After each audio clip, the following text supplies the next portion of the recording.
You need to know these tips if you want to land a senior management job or get an executive level position within a company. And the first tip is that at least 50% of your interviews will be focused on your team management, your leadership, and your culture fit. Up until your senior management level, most of the interviews have been focused on your technical skills, trying to make sure that you can actually do the job, that you know what you're doing on a day-to-day basis, you know what buttons to click in the system, you know how to design something, you know how to code something up. But when you're trying to get a senior management level job or an executive level job, that's not really what they care about as much anymore, because you aren't going to be a hands-on technical person anymore. The majority of your time is actually going to be spent managing people and managing the strategic vision. So make sure you've been practicing interview questions like, what is your leadership style? Or how would you manage an underperformer on your team? And make sure you research the company's values and leadership principles. Companies like Amazon actually print their leadership values directly on their website, so you know exactly what you need to weave into your answers if you want to get a job there. The next executive job search tip is that all of the top companies in every single industry have very rigorous interview processes, and you must pass all the interviews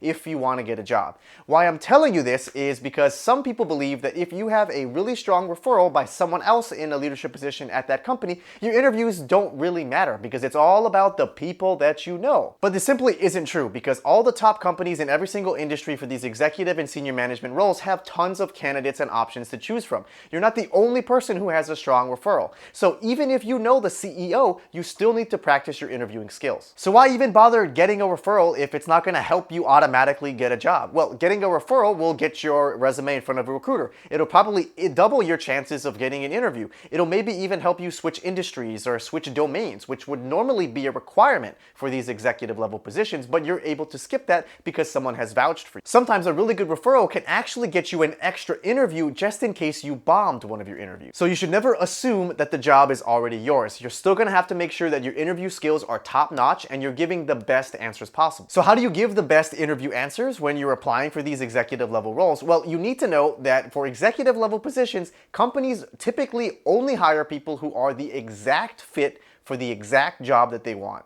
Very rarely will they hire somebody and let them grow into the role. So if they're looking to hire a VP of marketing for a health tech startup that's trying to break into Europe for the very first time, that's exactly who they're going to be hiring. So before all your interviews even start, make sure you're able to get full context of the role so you know exactly what this person is looking for. Then you're going to want to do a skills gap analysis to see which experiences you are a perfect fit for and which ones you are not quite the right fit, and you're going to need to create some type of story or pitch to show some transferable skills or experience. If you want help doing a skills gap analysis, sign up for a free coaching session at CareerShakers.com. Now, if you don't have all of the skills or industry experience that they're looking for, you obviously are going to need to have a narrative to combat that story. But if you don't have any similar skills where you can draw parallels, the next best thing is to show them that you are a world-class leader in a specific area. This way you can give yourself a fighting chance, because even if you don't match 100% of what they're looking for, they're going to have to think to themselves, would I rather take someone who's a world-class leader in digital marketing, even if they haven't worked exactly in health tech? Because after all, if they can't hire someone who's a perfect fit, they'd obviously much rather hire someone who is the best at whatever it is that they're doing. The next tip for your executive job search is that you're going to need to pass at least 2 external referrals before you can get any senior management level job.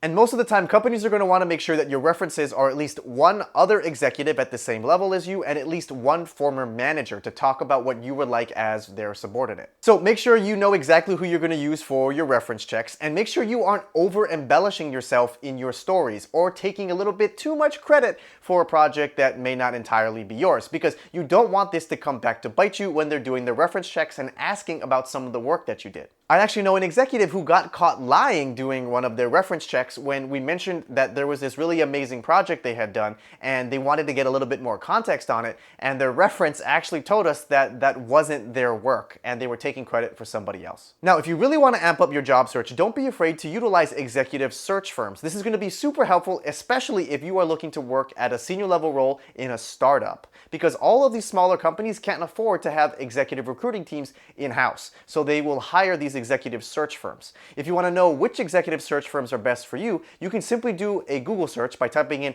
executive search firm and your particular industry, whether that's accounting or finance or sales or marketing. There's typically at least 1 or 2 executive search firms that specialize in every single function. And remember, you can share your resume with multiple executive search firms. You don't have to stop at just one.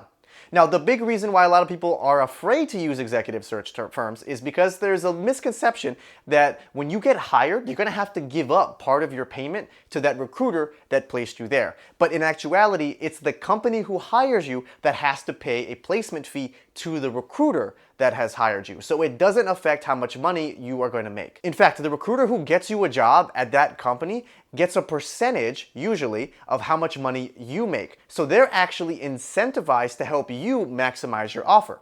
Pretty good, right? Now, this next tip is highly controversial, so go ahead and put down in the comments where you stand on this opinion. But personally, I believe that you should not let your ego get in the way of choosing an executive level role, which means you should never decline a job offer simply because of title or level within a company. If the money makes sense and it's a good opportunity to grow your career, then you should take the job, even if it's not the exact title that you want. I've worked with executives who have turned down Google offers or Amazon offers simply because it's level 8 and they thought they should be level 9, even though they're offering the exact amount of money that they want. Now, executives will tell you that your job title or your level at that company really matters because when you want to leave that company, your next employer only will look at your current job title now or your current level now, and they're only going to give you that level when you move. Now, in reality, that's just simply not true, especially because all of the other executives and all the other executive recruiters and all the other big companies in every single industry know if a company is famously known for down-leveling their execs. Plus, even if they think that you are a lower level than you actually are, once you share your compensation expectations with them, they're going to quickly realize that you're a lot more senior than they thought. Okay, so those are all of my executive job search tips, and if you want more free career advice, make sure you click subscribe down below, and don't be afraid to shake things up.